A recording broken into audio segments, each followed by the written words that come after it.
देखिए, बीजेपी वाले कहते हैं कि डबल इंजन की सरकार बनाओ, यानी एक मोदी जी एक बोमई जी। लेकिन दोनों इंजन फेल हो चुका है। कैसे फेल हो चुका है? एक सरकार जो मोदी जी की चल रही है वो देश की संपत्तियां बेच रही है, रेल, सेल, कोयला, गैस, बिजली, पानी, सड़क, एलआईसी, बैंक, सब कुछ बेच रही है। और एक ही व्यक्ति के नाम सब कुछ नीलाम कर रही है, अडानी के नाम। कोयला अडानी का, गैस अडानी का, सी पोर्ट अडानी का, एयरपोर्ट अडानी का, बिजली अडानी का, पानी अडानी का, सड़क अडानी का, स्टील अडानी का, सीमेंट अडानी का। 2.5 लाख करोड़ रुपए का कर्जा उसको दिया, 86,000 करोड़ का कर्जा उसको माफ किया। तो इस देश का नौजवान अगर अनएम्प्लॉयड है, उसको नौकरी चाहिए तो सरकार कहती है पैसा नहीं है। किसान को उसके फसल का दाम चाहिए तो सरकार कहती है पैसा नहीं है। माताओं बहनों को और सबको कहना होता है कि भाई महंगाई कम कर दो, तो कहते हैं सरकार के पास पैसा नहीं। तो पैसा जा कहाँ रहा है जनता का? जनता का पैसा अडानी के पास जा रहा है। भारत के 14 प्रधानमंत्रियों ने 55 लाख करोड़ रुपए का कर्जा लिया। अकेले नरेंद्र मोदी ने 85 लाख करोड़ रुपए का, 85 लाख करोड़ पिछले 8 साल 9 साल के अंदर मोदी जी ने कर्जा लिया है। तो मोदी जी कर्ज लेते हैं, कर्ज लेके अपने दोस्तों को बांटते हैं और उसी से अपनी सरकार और सत्ता चलाते हैं। देश की राजनीतिक सत्ता को कायम रखने के लिए आर्थिक सत्ता अडानी के माध्यम से वो खड़ी करते हैं। अब यहाँ कर्नाटक में आ जाइए तो यहाँ 40% कमीशन की सरकार चल रही है। तो दोनों इंजन फेल हो चुका है। हर चीज में कर्नाटका के अंदर भ्रष्टाचार, सरकारी स्कूलों से लेके, थानों से लेके, हर जगह बगैर रिश्वत के कोई टेंडर नहीं होता, कोई काम नहीं होता।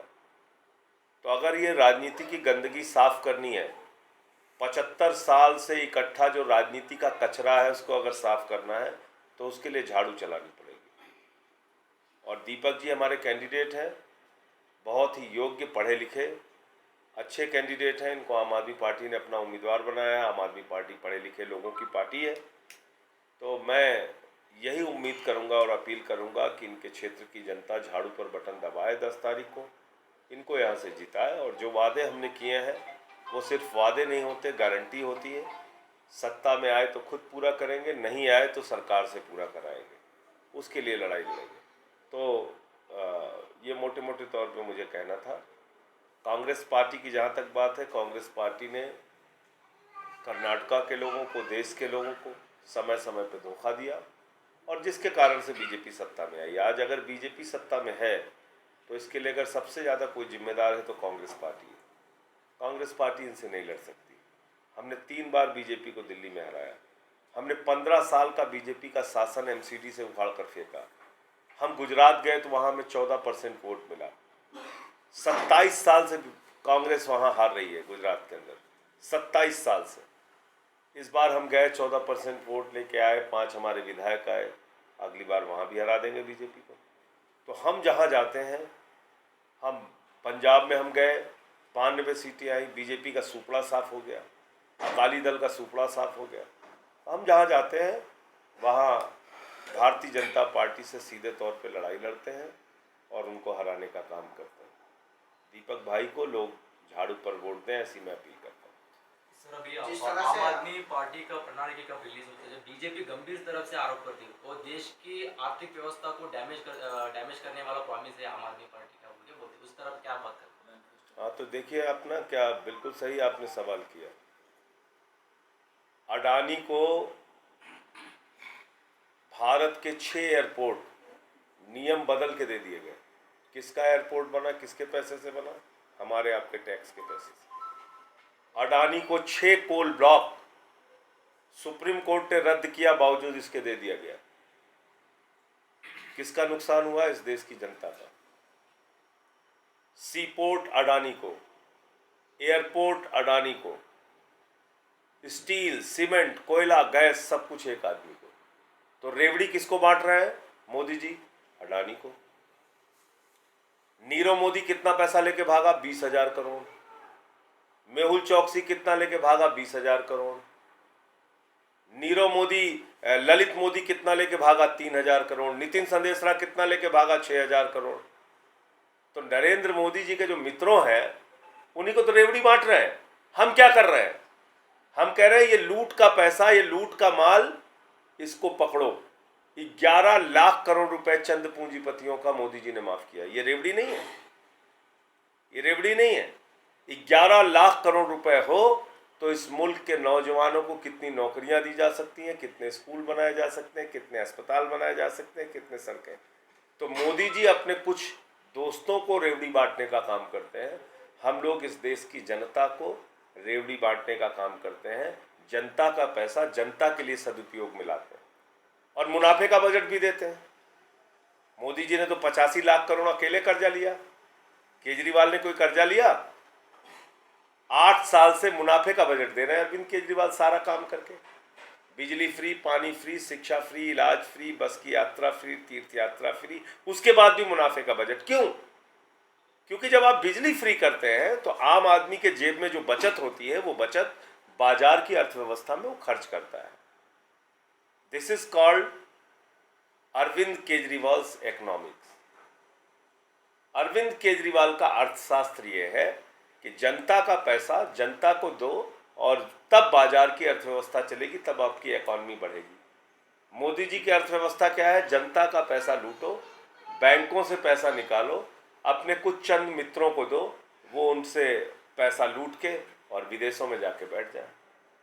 तो रेवड़ी बांटने का काम, लाखों करोड़ की रेवड़ी बांटने का काम, लाखों करोड़ की रेवड़ी बांटने का गुनाह अगर किसी ने किया है तो नरेंद्र मोदी जी ने किया है।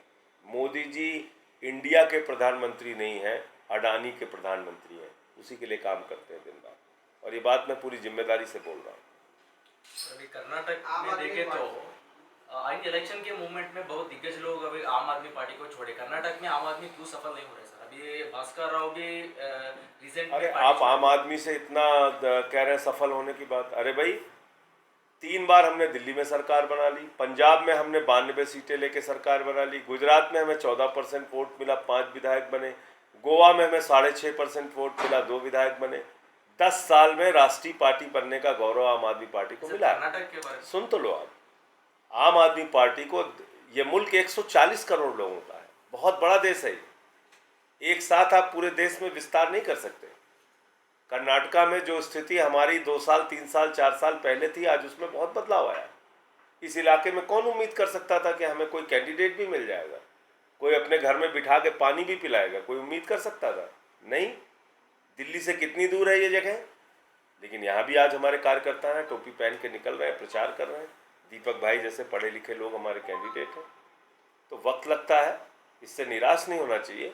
और बाकी कुछ जिम्मेदारी जनता के ऊपर भी होती है। हम तो अपना एजेंडा, अपना मुद्दा लेके जाते हैं। पब्लिक की भी रिस्पॉन्सिबिलिटी है। जैसे दिल्ली में, पंजाब में, गुजरात में बदलाव की शुरुआत हुई, कर्नाटक में भी होगी। Thank you. जिस तरह से आम आदमी पार्टी गुजरात में और पंजाब में जिस तरह से इलेक्शन में काम कर रही थी, जितना इंटरेस्ट दिखा थी, इस बार कर्नाटक में नहीं दिखा रही, क्या वजह है? ऐसा आपका सोचना गलत है। हम यहाँ पे भगवंत मान जी भी आके चुनाव प्रचार करके गए, मैं भी यहाँ पे आके चुनाव प्रचार कर रहा हूँ, हमारे कैंडिडेट्स चुनाव प्रचार में लगे हुए हैं। तो काफ़ी समय से मेहनत भी हो रही, कई सम्मेलन हुए जिसमें अरविंद केजरीवाल जी आए यहाँ पे। तो मुझे लगता है कि ये सोचना गलत है कि हम यहाँ मेहनत नहीं कर रहे हैं। जहाँ हमारी जितनी क्षमता है हम उसमें मेहनत कर रहे हैं। पहली बार विधानसभा का चुनाव लड़ रहे हैं, पिछली बार तो कुछ सीटों पे रस्म अदायगी के तौर पे चुनाव लड़े थे, लेकिन अब इस बार हम लोग मेहनत से चुनाव लड़ रहे हैं। कुछ अच्छे संकेत, कुछ अच्छे परिणाम आने चाहिए। कर्नाटक में कितना सीट आने का चांस? ये मैं नहीं तय कर सकता, ये कर्नाटक के लोगों के ऊपर है, वो हमें कितना आशीर्वाद देंगे, कितनी सीटें देंगे। सर बीजेपी का जो हाईकमांड है, बीजेपी का जो हाईकमांड है, ईडी आईटी वगैरह इलाका रहता है ना, उसको दुरुपयोग करके सिसोदिया जैसे लोगों को जो दबाव डाल रहे हैं, उनका ऊपर आरोप डाल रहे हैं। देखो, मैं उसके कुछ एग्जाम्पल देता हूँ। ईडी की जो इंक्वायरी लीकर पॉलिसी में चल रही है और रोज ब्रेकिंग न्यूज चलवाते हैं, देखो इन पे ये मिल गया, इन पे ये बोल दिया, इन पे ये कह दिया। 6 लोगों ने कोर्ट के सामने लिख के दिया कि हमसे जबरन जबरदस्ती मारपीट करके बयान लिया गया। एक चंदन रेड्डी नाम का व्यक्ति है जिसके कान के दोनों पर्दे फाड़ दिए ईडी ने, और उसकी मेडिकल रिपोर्ट है, हाई कोर्ट में उसने केस किया है। दूसरा, 14 फोन मनीष सिसोदिया ने तोड़ दिए। ऐसा प्रचारित किया गया ईडी के द्वारा। वो 14 के 14 फ़ोन चल रहे हैं, वो सारे के सारे फ़ोन जिंदा हैं। तो जब झूठ की बुनियाद पे आप कोई जांच करेंगे, और मैं तो कहता हूं कि ईडी एक झूठ का पुलिंदा है, तो आप अपने विरोधियों को फंसाने के लिए इसका इस्तेमाल कर सकते हैं, लेकिन न्यायालय में ये सारी बातें टिकेंगी नहीं। ईडी का झूठ सामने आएगा। मैंने तो खुद ईडी के खिलाफ मानहानि का नोटिस दिया। झूठा किसी को बदनाम करने के लिए आप कर सकते हैं, लेकिन उसकी सच्चाई जो सामने आएगी तो इनको मुंह की खानी पड़ेगी। लास्ट क्वेश्चन, अभी 40% आरोप है सर कर्नाटक की बीजेपी गवर्नमेंट के ऊपर, वो कवर करने के लिए मीಸಲಾತಿ का वो अलग प्रयोग कर रहे हैं बीजेपी गवर्नमेंट, किस हद तक वो यूज होता है बोल के आपको लगता है? तो मीಸಲಾತಿ का प्रयोग कर रहा हो, मिसाला रिजर्वेशन।